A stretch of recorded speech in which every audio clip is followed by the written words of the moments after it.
everyone. I'm Stephanie Mann, and this is the Safe Kids Now show. And I am so excited today to have a man that has been very much involved with young people, kids, for many years. And his name is Daniel Moe, and he is a retired investigator from the Arizona Department of Child Safety. And Daniel has spent 26 years investigating allegations of child abuse and neglect.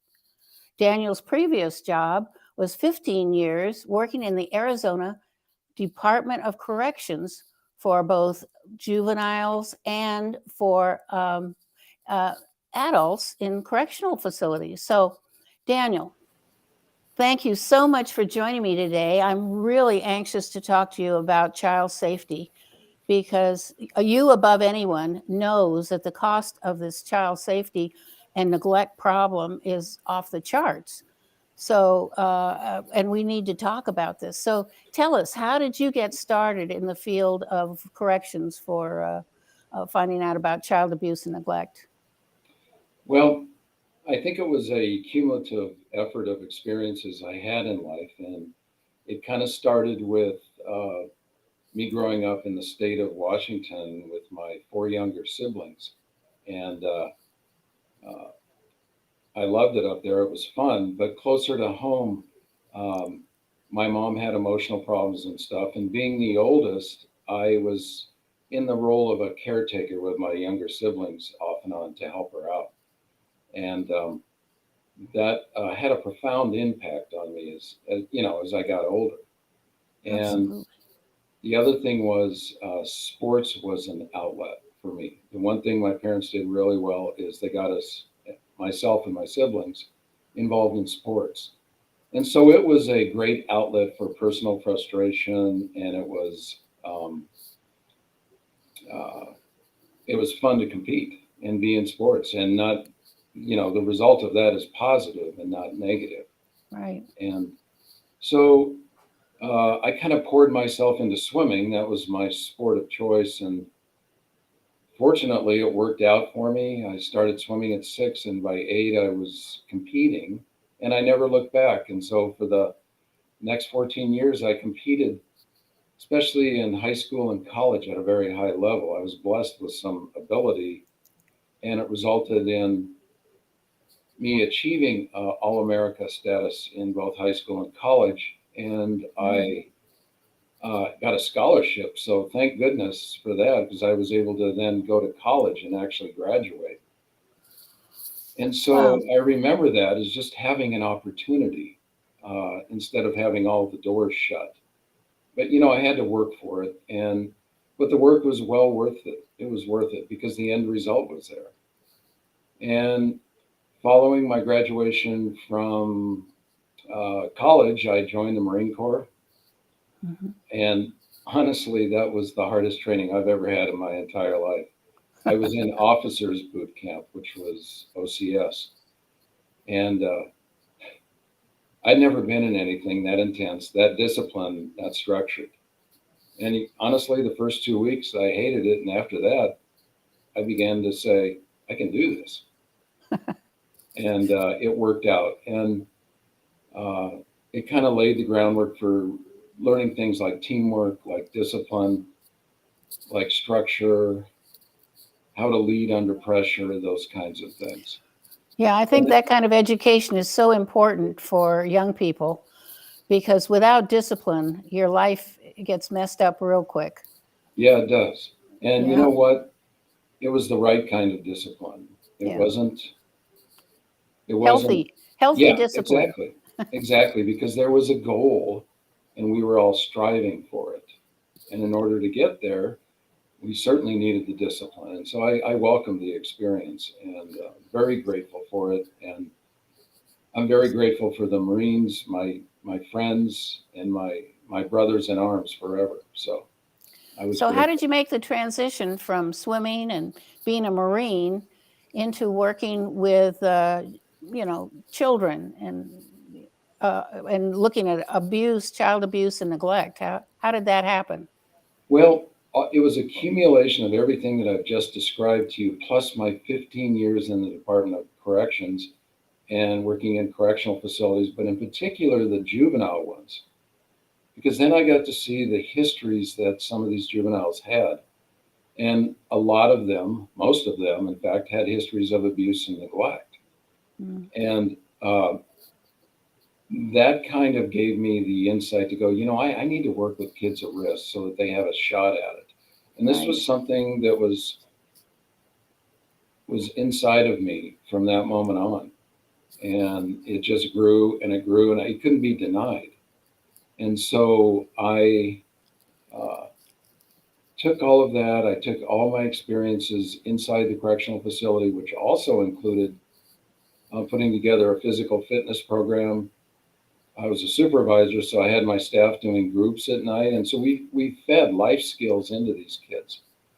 But the irony was with all of this in the correctional system was we could get these kids back on track and motivated, but they would go oftentimes back to the same dysfunctional background that they came from. Yeah. And so our efforts at times were like frustrated by that, because what are they going to do? They're going to end up doing the same thing and possibly even going into the adult system. And I go, I got to make a difference. And so at that point, after those 15 years, then I joined the Department of Child Safety. And something, even having been in the Marines, the toughest job that I ever had was those 26 years investigating child abuse and neglect. I have memories that you can't even imagine and saw things that people shouldn't see in their life. Oh, And yet they happened. I know. Yeah. I saw in my work, I'm a crime and violence prevention consultant, and I often went with police officers into those situations and saw things that you can't erase. Yeah. The abuse, the neglect of children, parents on drugs. And I even had a problem when I came out. I sometimes thought I would never go back because it was Yes. so tough to see Yes. that. And one of the things that I've not noticed, but read, is that we are spending as taxpayers $220 million a day on child abuse and neglect. Now, it seems to me that strengthening the family would be the way we should be going in order to reduce these costs, these very high costs. What do you think should happen No, here? I absolutely agree. 80% of the kids that came into the system that I worked in Department of Corrections, same thing. If you're not going to invest in the family unit, because that's where it all happens, That's right. that's where the bad happens, that's where anything good can happen. That's absolutely it. And I think that instead of trying to do everything after the fact, address the needs of the family, how they can be more proactive, how they can parent properly. Because honestly, Stephanie, I saw patterns that would repeat themselves over Yeah. and over again. That's Poor right. parenting skills, the substance abuse you touched on, the combination of drugs and alcohol, especially things today like the fentanyl crisis that exists, that just wreaks havoc. You combine terrible. that with domestic violence, parents against fighting each other, and then unfortunately at times taking it out on the kids. It's a recipe for disaster. The Yeah. lack of supervision, and one that I never quite got over, was Mm. financial hardship. You'd have a single parent, for example, that brings in an inappropriate significant other, Yeah. and the significant other would wreak havoc with that family, being heavy handed, demanding respect where none had been earned, Mhm. doing everything that's not proactive and positive, just spending time with the kids and taking advantage of them and abusing them. And the person who allowed that significant other to come in would turn a blind eye because they were providing a paycheck they desperately needed. So I was like, what is wrong with this picture? Yeah. It must seem, and it felt to me at times very discouraging to see so much abuse and neglect, and find that I, a lot of people in law enforcement would say, I think we're spinning our wheels.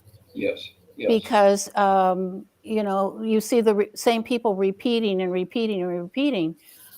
Let me ask you, why haven't the churches taken more of a leadership role and offered maybe listening sessions or time for people to just get together and talk about issues, that sort of thing? Because I think, and I found out that working with homeless men, as I did for 4.5 years, that just setting up places for them to talk and listen to other people was so empowering for them. So I'm wondering why the churches haven't, and some have, but why haven't more of them taken more of a leadership role in this? That's a great question, Stephanie, and one that I'm very passionate about myself, because I see the need for that, and the church is the perfect outlet for that. I mean, Yeah. to genuinely care and to show that love to the community, it includes everyone. And I don't know, honestly, in my experience being at the church and stuff, there's programs and things that are the favorites of them, and the mealtime thing at Thanksgiving and stuff. But Right. look, the real life includes this happening, and it has to be addressed. And again, I go back to the idea of we need to be intentional. We need to create it, make small groups in the church, for example, and get people involved, and we go out and do projects like Right. that. It's just a lack of effort. And, the leadership in the churches need to pay attention to this stuff. Yeah. I was, Love thy neighbor seems to have been kind of skipped in some churches. yeah, it's love thy neighbor if it fits into the schedule. But you know what? Life is not about that. Yeah. It's ugly and it's messy, and you got to get your hands dirty in order to address the problem. Absolutely. Well, we're going to take a little break here. And when we come back, Daniel Moe has a book, and he's going to tell us about his book and why he wrote it. So just about 60 seconds. We'll be right back. You're listening to All About Us Radio. We're live streaming 24/7, playing old school versus new school. Follow us on Facebook, Twitter, Instagram at AAU Media, and visit our website www.aaumedia.com. Call us at 1-833-369-1444, extension 1, and leave us an inspirational message or request. You're listening to All About Us Radio.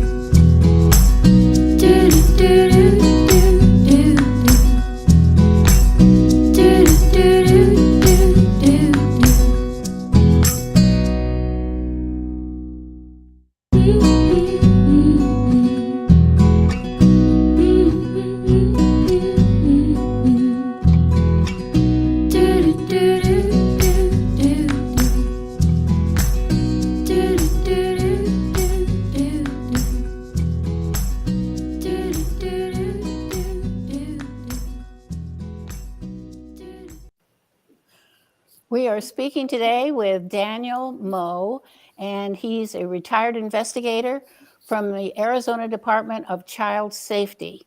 And he's been involved for many years, 26 years, investigating these problems with our youth.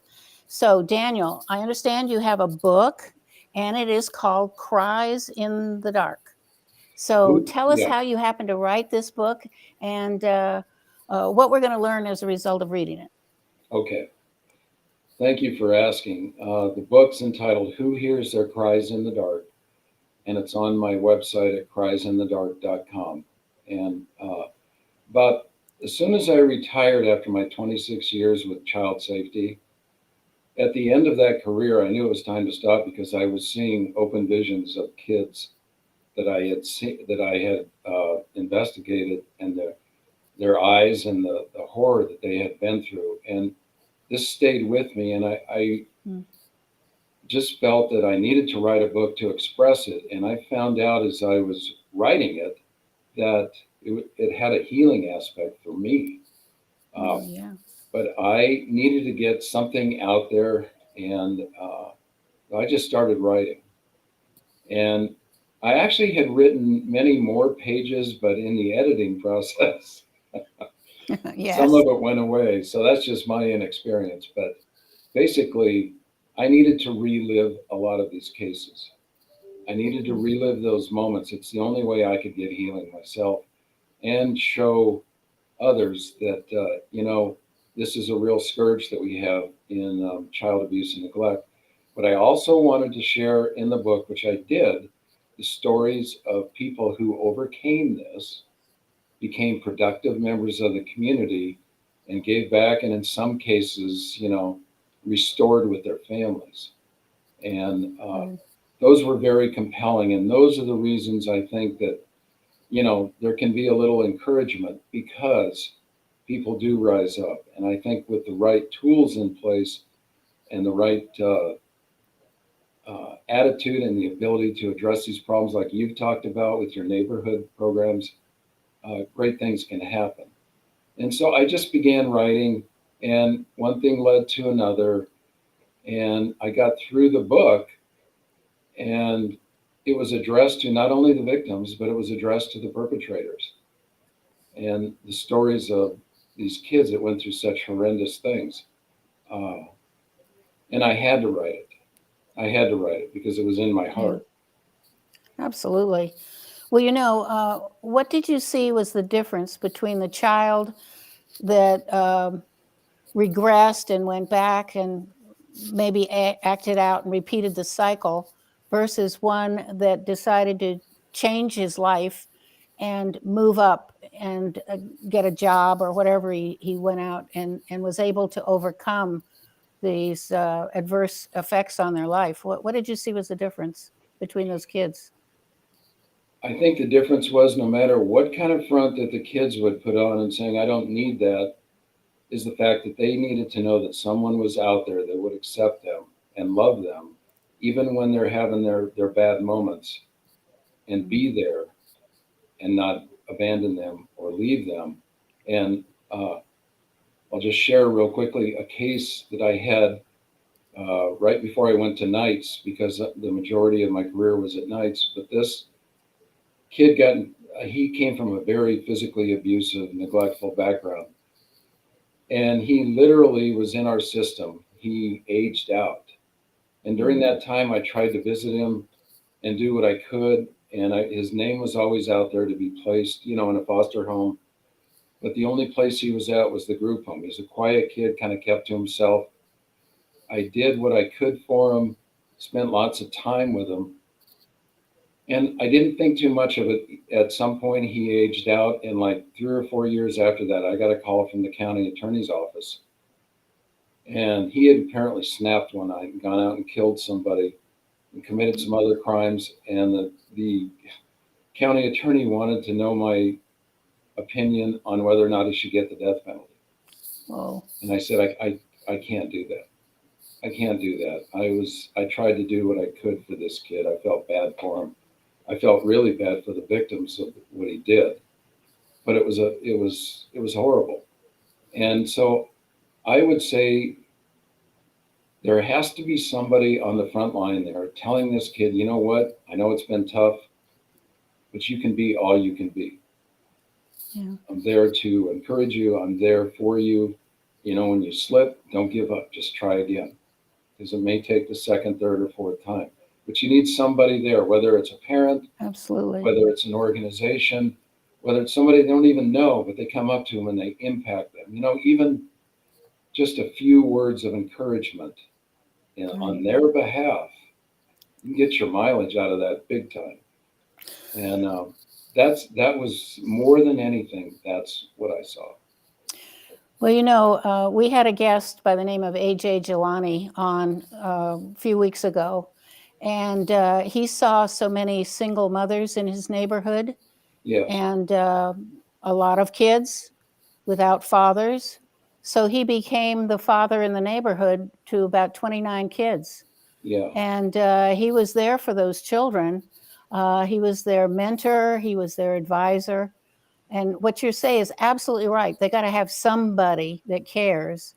And AJ cared about these kids, and now they're at an age where they're coming back to thank him for keeping them out of gangs and out of drugs, because somebody was there for them, for him, all these kids.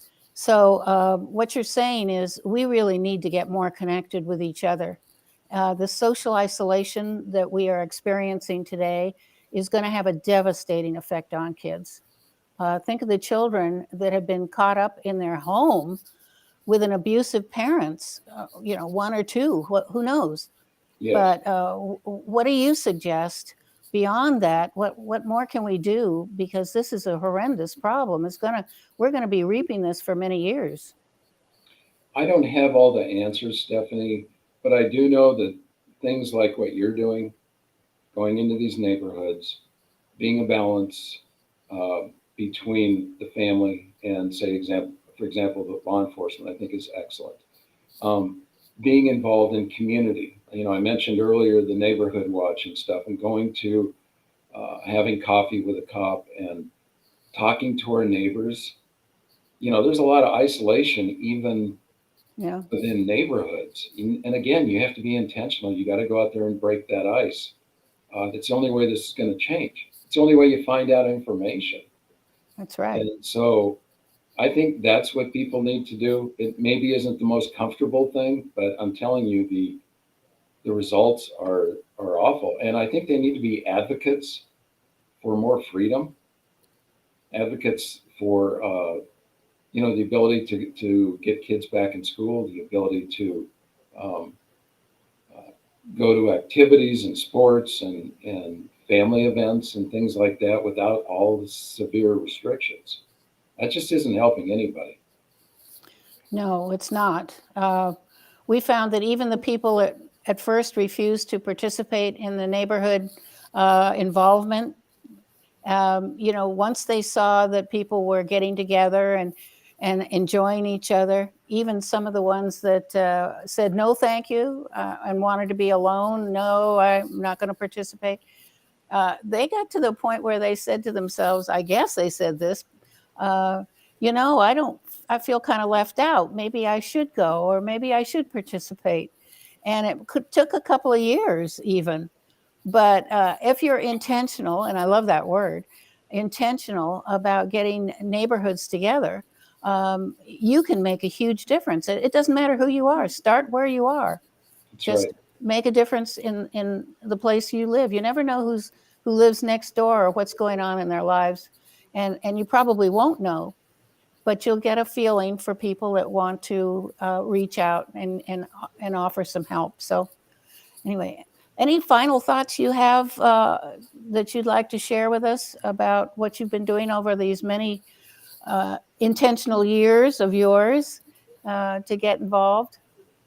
Well, to be as educated as possible about what's going on out there. I mean, for example, every now and then in my career, we ran into trafficking cases. Okay, that's an ugly scourge, and Yes. um, that just broke my heart. And so what I put together was signs that people can look for. You could Okay. be at the supermarket, you could be in your neighborhood, um, and you can observe these kinds of things. And most people don't know them, but you can do it, and you can do it at a subtle level if you feel there's a problem. And if, like, I could maybe even just take a few moments here and go through a list of Please things. do.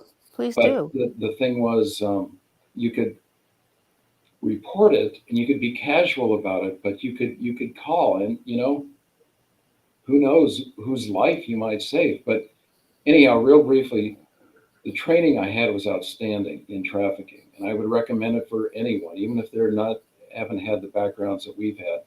But I just think it's super helpful. One is the presence of a companion with a juvenile who always answers for the child, Yeah. a lack of identification, and a reluctance to self identify fully or even truthfully, um, a reluctance to explain tattoos or branding, rectal or vaginal trauma. Now, that may be a little more difficult. I experienced that kind of stuff in my job where we would have medical personnel that would evaluate that. But bald patches or missing hair, inadequate, inappropriate, or provocative clothing, bruises in various stages of healing. Back to the clothing thing, somebody's in a really revealing light dress and it's 30 degrees outside. Yeah. Like, that doesn't fit what's going on here. Scars, mutilations, or infections, generally due to improper medical care, poor hygiene, urinary difficulties, pelvic pain, pregnancy, malnourishment, and Yeah. almost always serious dental problems, real serious. Disorientation, confusion, phobias or panic attacks, any minor that works in commercial sex, prostitution, or pornography. I mean, if you're Yes. made aware of that, it may not turn out to be true, but the idea of calling is that you give it the benefit of the doubt. And it's a first step. And I think people need to be aware that this happens everywhere. It is a true scourge everywhere, and it needs to be reduced. Yeah. How did you feel about 20,000 unaccompanied minors coming over the border? Well, first of all, I can't even imagine the trauma that they went through getting to where they got right at the border, Yeah. the problems that it caused logistically, the fact that they weren't tested, that we don't know. And they're coming across.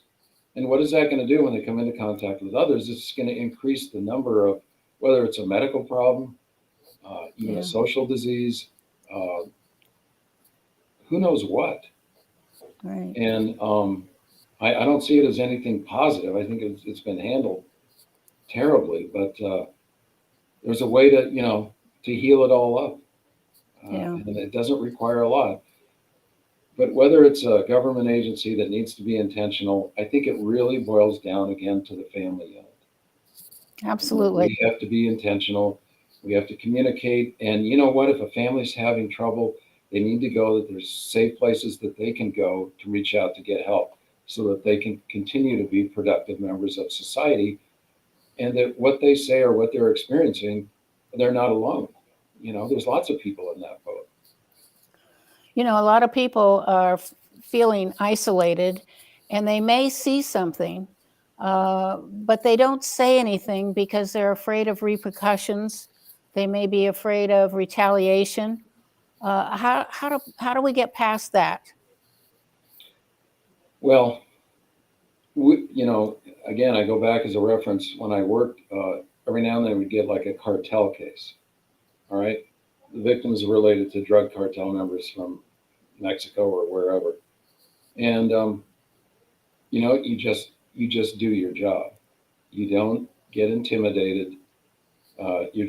I'm like hyper vigilant to certain things in my life and where I am and where I'm going and who's with me and what we're doing. I mean, I even had cases where kids were just terribly abused, and the police would tell me, wherever you're going, you need to go down side streets, mix up your route, and just take precautions. Yeah. But don't stop. Do what you got to do. And really, it takes courage. And that's what our faith, our Christian faith and Jewish faith, it teaches us that we are people of courage. So we should be standing up for the people that are being abused or people that are being neglected. One of the signs that I saw that seems to be relatively new, and I'm sure you've seen this, is if a child should give a signal like this. Have you seen that? Not that one, no. But that's a sign of distress, right? Yes, it Yes. is. And it's I saw a clip on this where they were a child dropped something a piece of paper, her little bag or whatever, and somebody was behind her, and she looked at her and gave her that signal, and the mother picked it up right away, or the woman picked it up right away and grabbed the little girl and said, and said something to the man, and the man took off. So I don't know if that's realistic or not, but I do think that we need to be much more aware, intentionally aware of what's happening around us. I see so many people using cell phones, and the cell phone is such a distraction from being aware of your surroundings. So I just would encourage people to pay attention to what's going on around Yes. you. And you know something with the family unit, if they don't teach their kids these kinds of things and make them aware of it, then somebody else is. That's right. If the parents completely ignore the kid and they get involved in gangs, the gang's going to teach them everything that's wrong. That's so So- true. It starts there. Absolutely. We had a gentleman on that said, if you don't pay attention to your children, someone else will. We guarantee it. And that someone right. else could be a bad guy that has bad intentions for your child. That's So right. pay I am attention. hyper vigilant about that with my kids and my grandkids. Well, and we I ask should them all questions. do that. Yeah, I ask them questions, about what's going on and what's not going on and what are they hearing. It's just, you got to be involved. Got to be involved, and we got to get our news media needs to talk about the plight of children, because Yes. we don't even talk about it. Our major news media needs to have a better balance. They have bad news and they have bad news. They need to have some more good news, balance between good and bad news, so that people aren't so depressed. There are a lot of people that I talk to that feel depressed about our country, and you don't need to be depressed.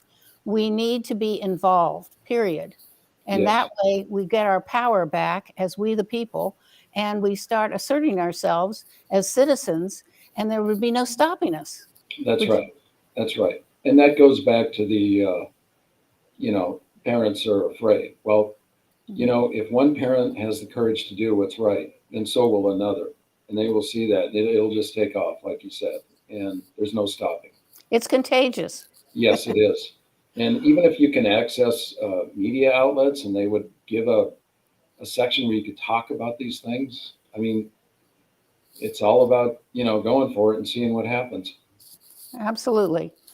Yeah. Well, we hope you have enjoyed our talk today. I want to thank Daniel Moe for being with us. He's helped us a lot to understand what we need to do as citizens, because we are very powerful as individuals, and we're even more powerful as a group. So get your neighbors together, be very intentional about looking around when you're on the streets. And any last word from you, Daniel? Yeah, I would encourage people to get involved with their church with this. Put the word out there, whether it's a small group, whether it's a training session. The church is a huge vehicle. And, if we're going to be God's arms and legs in the community and show his love, we have to be intentional and courageous. Thank you so much. There are 350,000 churches in this country. Imagine what we could do if we did it. That's right. All right. That's right. It's exciting. Yes. Yeah. Hey, it's a whole new future for all of us. That's So, right, Stephanie. Thank you. Thank you so much for joining me today. I really appreciate it, Daniel. And I'll You're look very forward welcome. to talking to you in the future. Yes, ma'am. Have a great day. You too. Okay. Okay, I am so grateful that Daniel was able to join us today and share information that we all need to hear. It's very important that we are very intentional about what we're doing and how observant we are around our community. And next week, we have a wonderful lady joining us, and we're going to be talking about child sex trafficking, because our next guest is Juanita Headley, and she's an author and she's an expert on child sex trafficking. And you can find all of the information about all of our speakers coming up on our website.